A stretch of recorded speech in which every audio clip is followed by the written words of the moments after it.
Milamasylum.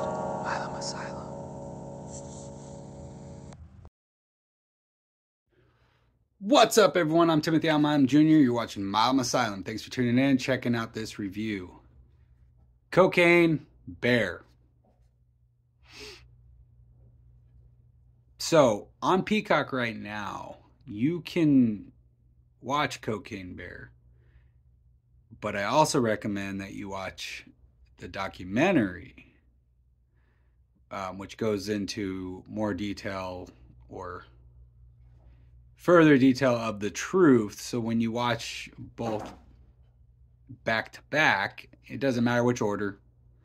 I watched the documentary after I watched Cocaine Bear, but it doesn't really change the outcome of the film. The film's directed by Elizabeth Banks, who you all know is in a ton of movies. And if you don't know, she's in Pitch Perfect, Hunger Games, Zack and Miri Make a Porno. Yeah, the list goes on and on. But Cocaine Bear, the screenplay is written by Jimmy Warden, who also did The Babysitter, and then the sequel, The Babysitter, the Netflix films. What was the second one called? I cannot remember. Oh, here we go. Killer Queen, that's right.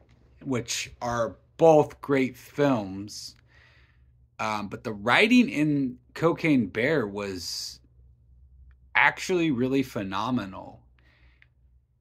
There was a lot of missed opportunities where they could have played off of situations a little bit better. Now, if like Tarantino or Guy Ritchie had the script, they could have easily played off of these things.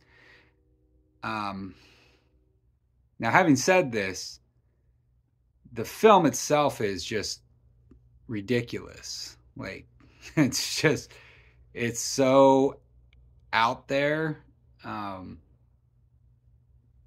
that it's insane. The documentary, the story is insane, but it's not as insane as the film is. But the screenplay and the writing, everything is really good in this film. The bear itself, which is modeled pretty accurately off of the actual bear, which is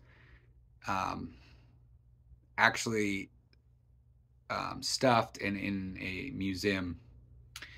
And so when you watch the two, I will spoil this one thing. The actual Cocaine Bear was male, and in the film, it's a female. I think that was their way of gender switching the role for this film. Fucking hilarious, right? Oh my god. There wasn't anything really inappropriate about the movie. There's a lot of gore, and then there's some drug use. So, if you don't allow your kids to see gore or drug, I mean, for me, I'm not too big on my kids seeing the gore stuff. It's more about the drug usage, especially if it's like by a younger crowd, because they never really show drugs in a negative effect. And in this film, you got a bear who's high on cocaine. So I do highly recommend it. Everybody go check it out. Definitely go check it out. Ice Cube's son is in this film. Let's look up the cast here. We are blessed with, not really, Ray Liotta, Rest in peace. Um, they even, um, in memory of Ray Liotta at the end of Cocaine Bear, which is super cool. Um, I don't know if this was his very last film, but I would assume so since he died almost a year ago. It was May. It was May. So pretty much a year ago. No, almost a year ago. Keri Russell, smoking hot, and she looks really good in this film. Really, really good in this film. Um, Alden Ehrenreich, he's the guy who played Solo, who looks nothing like Harrison Ford. And as I said, O'Shea Jackson Jr. is in here. Oh, and then the hilarious Viking dude from Game of Thrones is also in here. Christopher Hiveju. He's the one that kept hitting on the blonde chick who was best friends with Jamie. Margot Martindale is also in here, and if you don't know who that is, she's in a ton of different films, and you guys would recognize her once you do see her. And that's pretty much it as far as like anyone you guys might know. I'm not sure if any of you guys are really familiar with Isaiah Whitlock Jr. He has a few roles here and there. Ayula Smart also looked very familiar, but I'm not sure if I've seen anything with her in it. Oh, Juliet Naked. Okay. That's why she looks so familiar. Less Miserable, the series. And that's it. But yeah, so that's where I would have seen her, because she does look super familiar. Those are really the only credited people in there. There is I mean, that I'm familiar with. There's a couple other guys.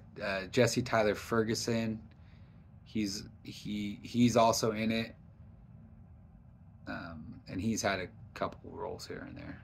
But it's, anyways, enough of boring you guys with bullshit. So yes, I highly recommend you check it out. I highly recommend that you watch the documentary. I would watch the film first, just so you can just be blown away by the film, and then get all your facts afterwards. I think it would make better. So that way you're not getting all the facts, and then you watch the film and you're kind of like... So the film it's a comedy, all the way a comedy. There's nothing serious about this film at all. And so anyone who did die from the bear, I'm sorry that the film didn't take those deaths seriously. Anyways, I'm gonna slap it with an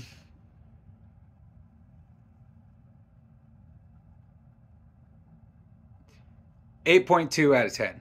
That's your review. I'm Timothy Almine Jr., and until next time,